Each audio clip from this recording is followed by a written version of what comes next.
Hey everyone, Sean Smith here with Dedicated Financial GVC in Roseville, Minnesota. I'm here with my friend Anthony Parker with Everest Business Funding. Anthony, thanks for being on the show. Glad to be here, Sean. Thank you. Hey, so, we've worked with Everest for a long time. Really appreciate the partnership. Appreciate just the energy that Everest brings to, our industry as leaders in it. And I appreciate you being on the show. But I think as I've gotten to know you a little bit and just hearing a little bit of your background, I'd love to actually first kind of jump into just giving everyone a kind of a background on your background and then how, you end up at Everest and kind of what you're doing now. Right. Okay. Well, I was in the cruise industry initially. I was in the travel industry for over 20 years, marketing, and it was an exciting time at the turn of 2000 when online travel was really booming and growing exponentially. It was a really exciting time to be working in marketing online. I started in 2001, managing the company website for a small cruise line. The growth was phenomenal. Like I said, it was exciting. I stayed with that company until 2011. I then went to work for an agency as marketing director. I stayed there for 5 years and loved it. Managing over 100 clients, again in the travel industry. But I felt that I really wanted to, at that point, make a change, go back to working client side rather than agency side, so I could really be focused. And the excitement wasn't there anymore with the travel industry. It really grown as much as it could at that point. And I wanted to find something new. And that's where I kind of found Everest in this industry, which was 5 or 6 years ago, pretty new, pretty fledgling. And Everest was really growing very quickly and becoming a leader at that early stage. So I joined Everest about 5.5 years ago, and it's been a great hell of a ride ever since. It's been a lot of fun, met a lot of great people, seen a lot of growth, and just watching how this industry has really evolved has been a lot of fun too. Yeah, I agree. Right from the start, Everest, I came in the industry in 2010, started Dedicated in 2015, and almost immediately, we've been working together since. So it's been a really long relationship, and we appreciate that. And that kind of kicks me off into my second question is, maybe if you could give folks, just because we really serve all commercial finance, funding, different products, working capital, things like that, maybe a little history on Everest and just kind of where it's at now, what you're excited about now. And then part two to that question would really be, what are you looking at? What is Everest looking at in the future? So I think one of the things that you bring up at the very beginning there is relationships, and the fact that Everest really does build long-term relationships like we're Dedicated. We really believe in relationships with all of our partners, with our ISOs, and also, of course, our merchants. We want to be a long-term player in this industry with everyone. We've grown so much since I joined the company. It at least doubled in size as far as employees, which, in this day and age is great to see. We're always trying to improve what we're doing. Some of the things that we've done, early on, we adopted DocuSign as a way to send out our contracts. We've started out with virtual site inspections. In fact, we recently eliminated site inspections for any deal under 100K. So we're always trying to make it easier on the merchants and the ISO too. We're known for speed, but we also want to be known for innovation. So again, the latest thing that we did was getting rid of the site inspection for a deal under 100K. The next thing on the horizon very, very soon, which I know is going to be very exciting, is we're going to be doing soft pulls instead of hard pulls on the credit. And that's because we listen to our ISOs. We listen to what will make their life easier and make it better. And so that will be the next big step that we're making. And of course, there's a lot of other things on the horizon that we're planning to do. Some of them are a little bit early on to bring out, but all I can say is when it comes to Everest, watch this space, because we're always going to be doing something new, better, whether it's like we recently increased some of our terms and lowered our rates. We also make sure we also, of course, look after our ISO partners. We always pay that top commission, both on new and renewal deals. We have a great bonus structure.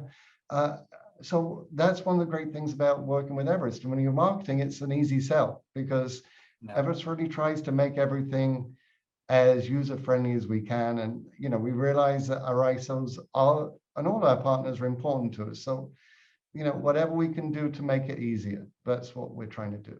Yeah, I mean, and from my outside perspective, obviously we work together in different terms, but as far as on that front end side, those are the things that you're listing are things that to me are the reputation, that goes out past Everest. The behind the closed doors, what people are saying is like, hey, getting paid quickly, getting my deal funded quickly. So those are things that I've heard and know, and quite frankly, willing to do a wider range of deals, different term sets, things like that to get the deal done.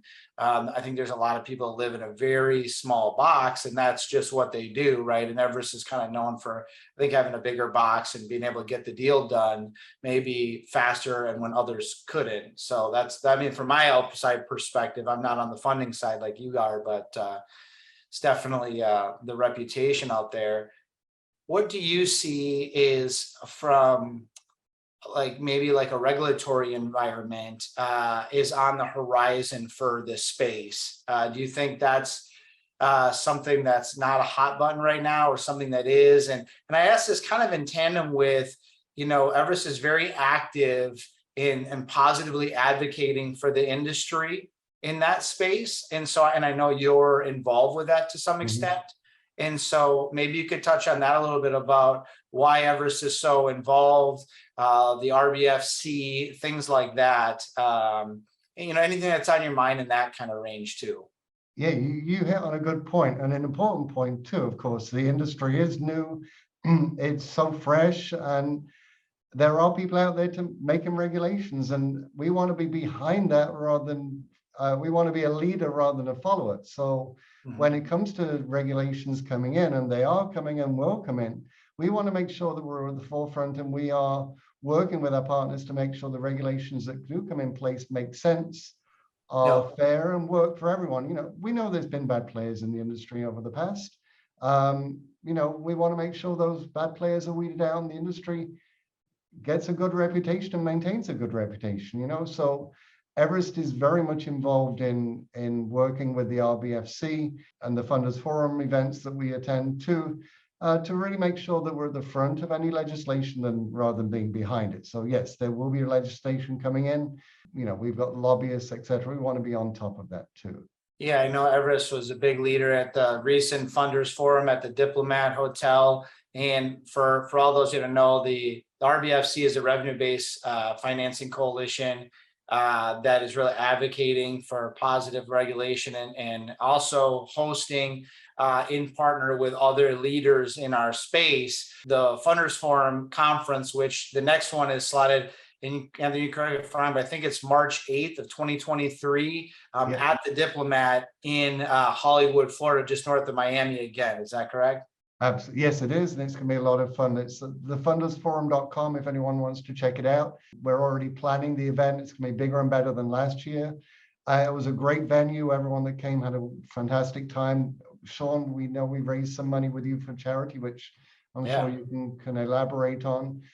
We had a great sunset cruise, a lot of great people, a lot of great speakers, great networking opportunity too. So we're really looking forward to next year. Yeah, so that I just wanted to plug that as well. It just kind of came to the top of my mind. I know you've been really involved with that. I was as well too, and really just such a top-notch event. And really, while there was a lot of focus on the funders, we had panels for brokers and service providers, and just, abundance of networking time where you could actually network and hear the person, which was great. Sometimes that can be a little challenging at some other things out there. I go to equipment finance, I go to work, I go all over the place. So, but we'd love to wrap up with this, Anthony. Just as something fun at the end of the interview here is just, what would be something that most people that, when you're thinking of this person, maybe the people that know you from conferences, maybe people you work with, that they wouldn't know about you, something fun. Okay, so a couple of things, I guess. But one is my father was actually the Sheriff of Nottingham. So that's a kind of nice claim to fame.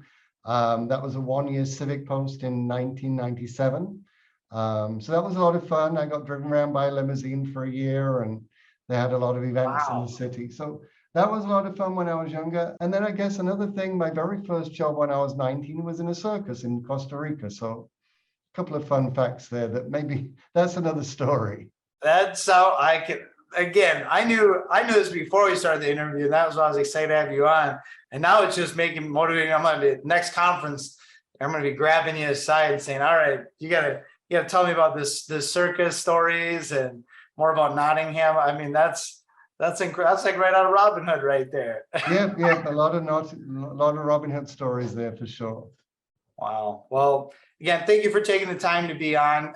Thank you to Everest for being not only a great partner, but a great industry advocate, very active in responsible legislation, innovative, forward thinking, putting their time and their money where their mouth is to make the industry the best possible place it can be for small business to thrive and for ISOs to thrive and realistically, even service providers like us to thrive, right? We benefit from the very active forward thinking and forward action taking that Everest is doing, that we're all benefiting from companies like Everest that are doing that. So thank you.